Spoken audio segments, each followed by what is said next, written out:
2022-23 पर बोलने का मौका दिया, इसके लिए आपको बहुत बहुत धन्यवाद।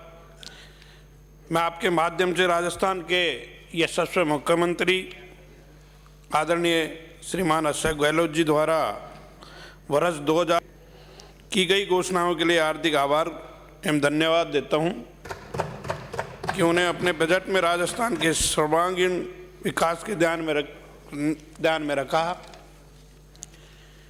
इस वर्ष के बजट में संपूर्ण राजस्थान के सभी क्षेत्रों के सर्वांगीण विकास को खास तौर से ST, SC, EWS वर्ग के लिए जो बजट के वित्तीय प्रावधान बढ़ाए गए हैं, उससे इस वर्ग के सभी लोगों को फायदा मिलेगा। मैं सबसे पहले इस बजट में प्रस्तावों को स्वागत करता हूं और समर्थन करता हूं तथा इस वित्तीय वर्ष के बजट में मेरे विधानसभा क्षेत्र जमारामगढ़ में भानपुर कला की पशु चिकित्सा से प्रथम श्रेणी पशु चिकित्सालय में क्रमोन्नत किया गया। नीमला को पशु चिकित्सालय के क्रमोन्नत किया गया। ग्राम पंचायत कोलीवाड़ा में नवीन पशु चिकित्सा केंद्र खोला गया। बिरासना में 33 KVGSS स्वीकृत किया गया। मैं सबसे पहले मेरी तरफ से और जमारामगढ़ विधानसभा क्षेत्र की जनता की तरफ से आदरणीय मुख्यमंत्री जी को बहुत बहुत धन्यवाद देता हूं कि उन्होंने हर बजट के अंदर कोई न कोई विकास की नई दिशा को आगे बढ़ाते हुए क्षेत्र में कोई न कोई अच्छा काम हमारे देते हैं। इसके लिए मैं बहुत बहुत धन्यवाद देता हूं।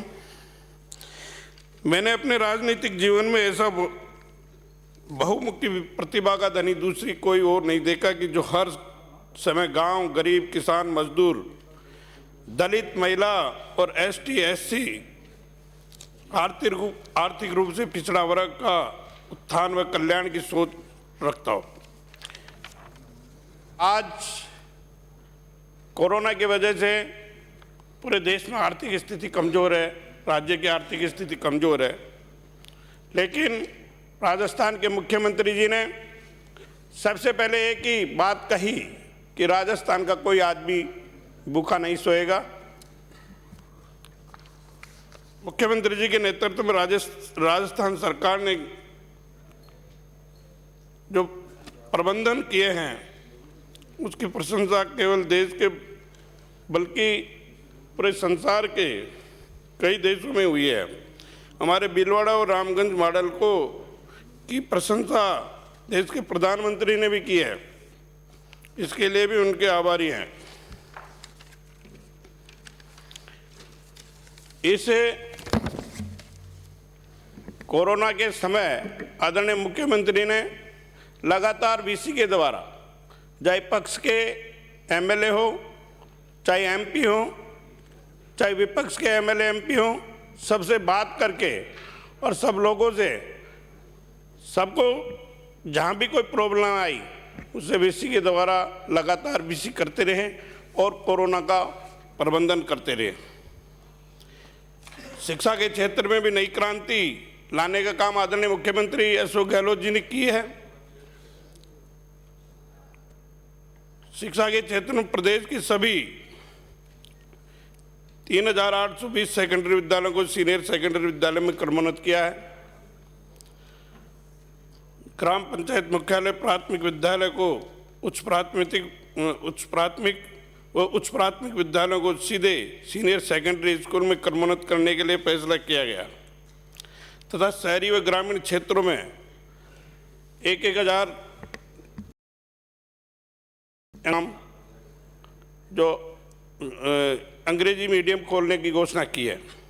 इससे सबसे ज़्यादा ग्रामीण क्षेत्र में जो लोग अंग्रेजी के नाम से आर्थिक स्थिति कमज़ोर होने की वजह से उनके सपने रहते थे,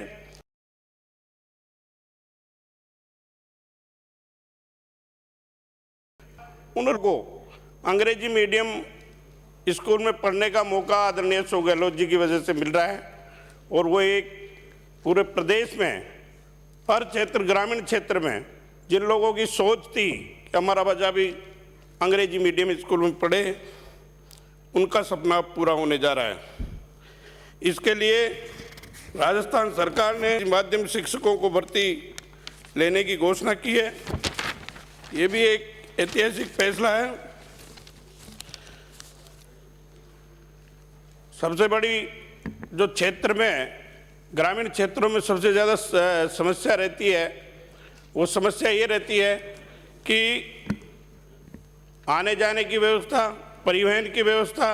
इसके लिए पिछली गत बजट में 5 करोड़ रुपए हर विधानसभा क्षेत्र में दिया, उसको बढ़ाकर 10 करोड़ रुपए किया गया है। ये भी एक बहुत ही महत्वपूर्ण जो ग्रामीण क्षेत्रों में बहुत समस्या रहती है, समस्या का इससे समाधान होगा।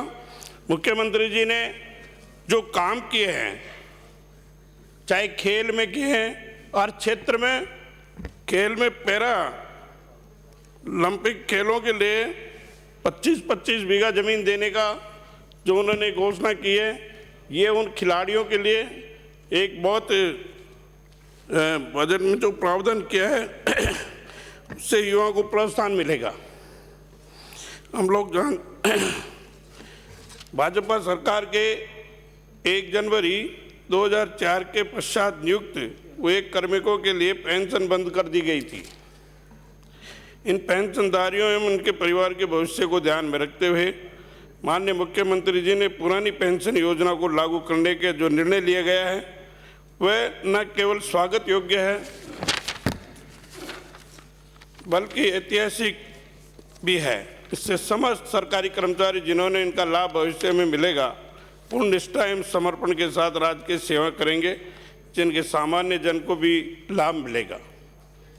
ये जो घोषणा की आदरणीय मुख्यमंत्री जी ने, ये केवल राजस्थान के कर्मचारी नहीं, पूरे देश के कर्मचारियों को एक मॉडल बन के तैयार हुआ है और इससे पूरे देश के मुख्यमंत्री हो, चाहे देश का प्रधानमंत्री हो, उनको सोचने के लिए मजबूर होगा कि कर्मचारियों को जब बुजुर्ग हो जाते हैं, उनकी जब पेंशन नहीं होती है तो उनके साथ में क्या गुजरती है। ये बात सोचने वाला केवल देश में राजस्थान के मुख्यमंत्री जी हैं जिन्होंने ये घोषणा की। और इस घोषणा के साथ में जिस प्रकार प्रदेश के कोने कोने में जहाँ भी कर्मचारी हैं, उन कर्मचारी के परिवार हैं, वो झूम उठे। मैं यहाँ पे जब शुरुआत में बजट पे बोल रहे थे, हमारे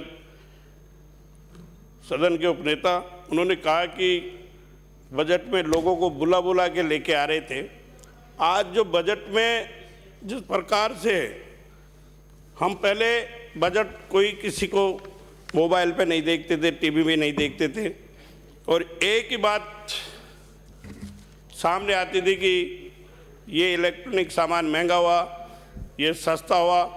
लेकिन आज जो बजट आ रहा है और आदरणीय मुख्यमंत्री जी ने 3 सालों में जो बजट पेश किया है, वो हर वर्ग के लिए बजट पेश किया गया है, चाहे युवा हो, नौजवान हो, चाहे छात्र हो, किसान हो, हर वर्ग के लिए उन्होंने बजट में कुछ न कुछ अच्छा काम करके दिखाया है।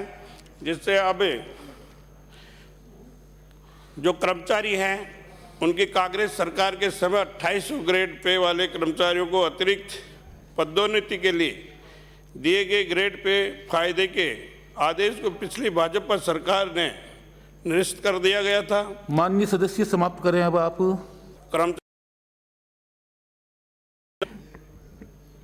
एक मिनट में समाप्त कर दें आप। कर्मचारियों के वेतन की कटौती के वापस लेने का 2.5 लाख कर्मचारियों को सीधा फायदा पहुंचा। मैं आदरणीय सभापति महोदय, मैं मेरे क्षेत्र की मांगे भी करना चाहूँगा, उसके साथ में जो किसानों की बात जरूर करूँगा, क्योंकि पहली बार जी ने किसानों का बजट पेश किया है और किसानों के जो भूमि अधिग्रहण बिल है और 3 काले कानूनों को जिस प्रकार से केंद्र सरकार ने थोपने का काम किया और उसके बाद में राजस्थान के मुख्यमंत्री जी ने कृषि के लिए जो 3 काले कानून हैं, उनके बाद में जब उन्होंने सोचा कि कृषि के लिए किसानों को फायदा पहुंचे, उसके लिए कृषि बजट अलग रखा गया है और उनको 11 मिशनों में बांटा गया है। मैं समय को देखते माननीय हुए सदस्य समाप्त करें। मैं मेरे क्षेत्र की मांग पे बोल दूं बस। समाप्त करें आप। एक मिनट। मैं अपने क्षेत्र के लिए निम्न मांग करता हूं कि 20 की जमारामगढ़ में पानी आएगा तो निश्चित रूप से लोगों का फायदा होगा। हाँ, प्रथम चरण में ईसरदा बांध परियोजना से जमारामगढ़ बांध में पानी लाने एवं विधानसभा क्षेत्र जमारामगढ़ पेयजल उपलब्ध करवाना, ये भी आदरणीय मुख्यमंत्री जी ने पिछले बजट में गत बजट में 2 साल तक पानी लाने का किया था। मैं निवेदन करूंगा कि इस बजट में प्रथम चरण में लेकर और जमारामगढ़ को पानी दिया जाना चाहिए। ग्राम पंचायत नीमला में 33 kVGSS बहुत अति आवश्यक है। ग्रामीण क्षेत्र है, दूर दूर तक कोई ग्रेड नहीं है। ग्राम पंचायत रायसर को नवीन उप तहसील बनवाए जाए। तहसील आंधी में नवीन उपखंड SDM या पंचायत समिति भी है और नवीन उपखंड SDM कार्यालय होना जरूरी है। जमारामगढ़ में जयपुर विद्युत वितरण के 3 कनिष्ठ अभियंता कार्यालय ताला, साहिपुरा, डांगरवाड़ा। उप तहसील ताला को तहसील के कर्मोन्नत। तहसील आंधी में नवीन राजकीय कन्या महाविद्यालय। ग्राम पंचायत भानपुर कला में नवीन राजकीय कृषि महाविद्यालय। तहसील आंधी में सहायक अभियंता, कनिष्ठ अभियंता, जन स्वास्थ्य अभियंता विभाग का कार्यालय में पद। जमारामगढ़ में अधिशासी अभियंता, जन स्वास्थ्य अभियंता विभाग का कार्यालय में पद। जमारामगढ़ में अधिशासी अभियंता सार्वजनिक निर्माण विभाग का कार्यालय में पद। प्राथमिक स्वास्थ्य केंद्र रायसर, ताला, चाउंडा और खरगड़ा। समाप्त करें आप अब। श्रीमान माननीय सुरेंद्र सिंह जी, नीमला, भूज, डांगरवाड़ा। अंकित नहीं हुआ, आप बैठे हैं। आप समाप्त। एक मिनट। माननीय सुरेंद्र, मैं आदरणीय मुख्यमंत्री जी से माननीय सदस्य, अब आपका अंकित नहीं होगा।